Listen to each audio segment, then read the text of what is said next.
be the one that I would not want to take the creative direction of Dr. Stevie and trust that. Never. So when you get into TNA, obviously you're confronted with like an entirely different writing team, a creative team, different from WWE, of course. And we have some of the big names that we're all familiar with from the 2000s. We've got Vince Russo, Jim Cornette, Dutch Mantell. Who else was in the creative sphere in TNA at this time when you were with the company in 2009? Well, my thought and my assumption would be Jeff Jarrett and Dixie Carter herself. So I knew that this was the creative team. I know we had Russo. We had Terry Taylor, too, involved with talent relations and maybe involved a little bit with creative. TNA was kind of like all hands on deck. People had their dedicated jobs, but I know people were kind of helping out in other areas. At least that was what I witnessed here and there. Like I said, Dutch, I wish that I had more conversations with Dutch just to get a better idea on psychology, on characters and stuff like that. And I kind of by osmosis, because him and Abyss were tight. I guess they worked in Puerto Rico together when Dutch booked, Abyss wrestled. Then he really fostered a lot and protected Abyss. So, talents have their writers, bookers, agents, whatever that favor them. You know what I mean? So he was politically aligned with Dutch. So Dutch would pitch a lot of stuff to have Abyss there. Now, as far as Russo and Cornette, I had no idea. They did a really good job. Maybe the talent knew, maybe the talent kind of like had rumors and going back and forth and stuff, but I never witnessed the Russo Cornette kind of like divisiveness or the going at each other or arguing. So they did a good job of at least containing that within the creative meetings, the production meetings, because I didn't see anything out, say, in the Universal lot or the production office or anything like that. What do you okay, with production, at some point there were like these production meetings, I believe, where they had so many people in. I mean, Dutch has said this, where just one guy, he might as well have been like the photocopier boy who just wandered into production and had opinions, and Dutch actually threw him out of the room.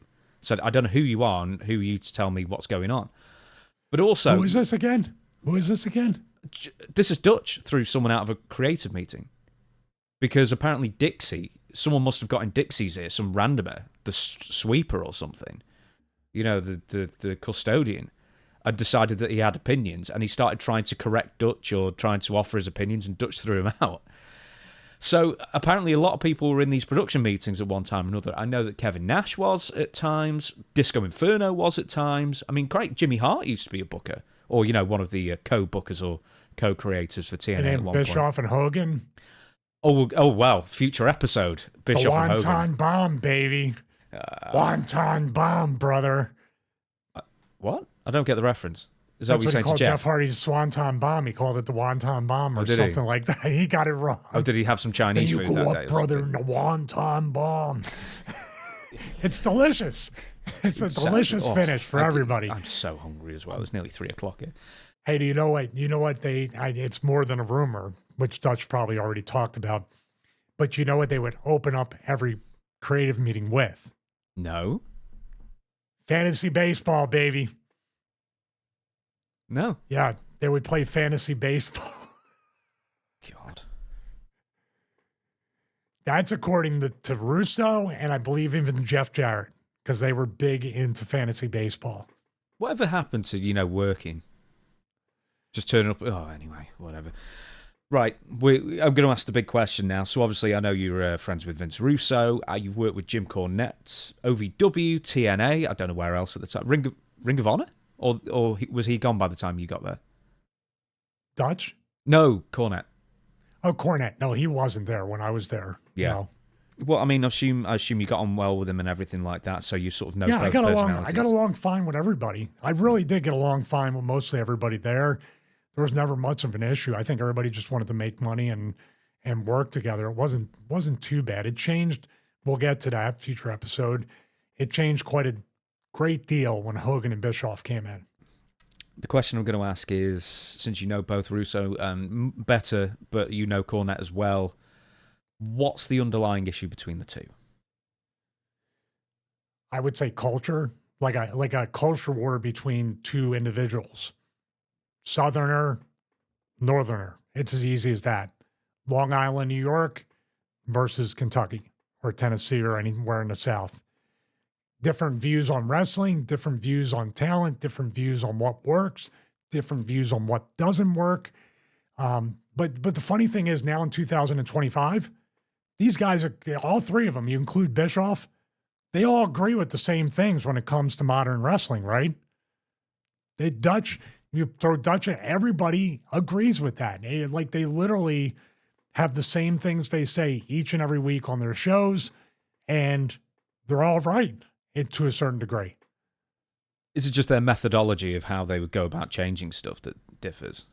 Well, it's also personalities. I mean, Cornette is a very, the way he presents things and how he talks, it takes a little bit of adjustment if you're not used to it. And then you have Russo, which not being a wrestling writer and not being technically, he's a writer. He came from outside CBS broadcasting and other writing deals and came in with that TV writing mindset. If you combine those and those guys could get along, you could have a hell of a wrestling product. This is going to be unfair. Who, as a booker, do you prefer more? Who do I prefer more? Yeah, as far as their methodology and how they'd set out a story. That's a really tough one. I think they both offer. This isn't a political. I think it worked out best for both parties, or whatever. Like I used to say back in the day. No, for me, like I would look at everybody, and I think there was probably times where there was a Russo and a Cornette, and myself talking, or during some angle, and it would abyss or whatever, where I took feedback from both of them and used both of those sets of feedback to make it better. So no, I mean, I believe everybody brings something positive, maybe something negative as well, to the table when it comes to creative and the creative process. Now, when you got too many cooks in the kitchen, there's never been a time, I believe, where when it always seems to morph and expand into a booking committee, that's ever been a good thing. And I think Dutch had said that a couple times on his show, that you need a voice and a vision and one set of eyes to carry the company. Now, having input and all that stuff is good, but when you have everybody have a different vision, and then you throw Dixie in there, throwing her ideas into it, now that's a person right there. Out of all of them, Dixie would be the one, and it's probably going to be the title, clickbait. Dixie would be the one that I would not want to take the creative direction of Dr. Stevie and trust that. Never. So you say that Jim Cornette's got some good points, Russo's got some good points, Dixie doesn't.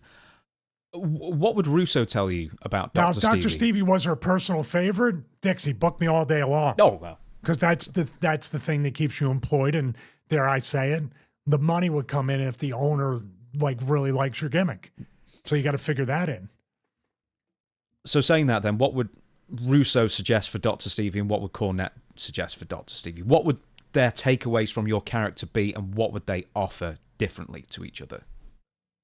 No, I was going to joke and say Cornette would have me come out of a box, because everybody comes out of a box is instantly over. That is true. But no, the Cornette did give me feedback. See, this is the thing where the Dr. Stevie character was a mix between what Russo would be, thinking out of the box and maybe sometimes going a little bit too far, too outlandish for the wrestling type stuff, which is weird because wrestling is outlandish. And then Cornette with the grounded, how would a standard wrestling heel manager act to get heat? You combine those two and you have a recipe for what I believe people still talk about. That short run of Dr. Stevie was pretty special to me, and hopefully fans feel the same way. But that's an amalgamation of Cornette, Russo, Abyss himself, probably from Dutch. So I put Dutch in there to give him credit. And then myself, and then the unsung heroes were the production team that built the sets for the vignettes, which launched the character to get the Stevie Richards stink off. And then, dare I say it, even the little things like the Dr. Stevie entrance, I wore white for the Victory Road match. And we'll talk about this during that part of the series. The cameraman did a focus pull where my white scrubs bled into the white Titantron, and then came into focus. It's such a little thing, but it made the entrance stand out. It made me look more like a star. Who produced the initial vignettes then? And where does Jeremy Borash fall into all of this? Because I thought this was sort of his gig doing the backstage filming. He wasn't the head of that. He was still very much ring announcer, interviewer, all that stuff, working behind the scenes as well. But Russo directed and produced the segments, the vignettes. Was there anybody else? Borash was probably there, but it was Russo who was setting everything up. Okay. So was there anybody else sort of like as subordinates to Russo helping out at those initial filming Well, we sessions? had production assistants, and I think we had interns. I don't think the writer, I forget the guy's name, but that guy, I'll remember his name because there's a story about him with the AJ Styles match, but he was Russo's assistant writer, I believe, at the time for that as well. Matt Conaway, I think his name was. Yes, that sounds familiar. Okay, then. We're going to talk about Dixie Carter then. So, what was your initial meeting with... I'm presuming you had a one-on-one meeting with Dixie. Or did you have one? You never had a one-on-one meeting? Never. First time I spoke to Dixie one-on-one was before Bound for Glory, when Abyss was having that Monsters Ball match with Mick Foley, and I was the special referee. So that was the first time I ever had any kind of... Now, I saw her in the makeup chair. Stories about the makeup chair with her being in there a long time. But I've said hello and goodbye to her, and I honestly, innocently enough, she didn't mean anything by it, but I don't even think she welcomed me to the company and said thank you for being here or any...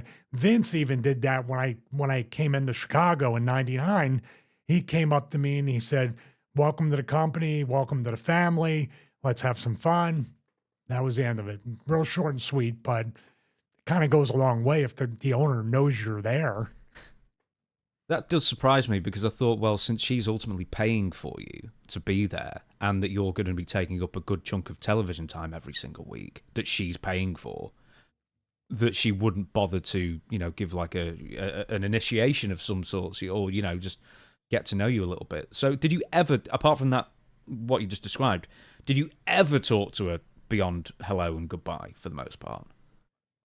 Well, yeah, when things kind of went south that time, and we're going to get to that in a future episode. Yeah, that was probably the longest conversation we ever had outside of Bound for Glory. And but no, we didn't know exactly if Dr. Stevie was going to take up any kind of TV time.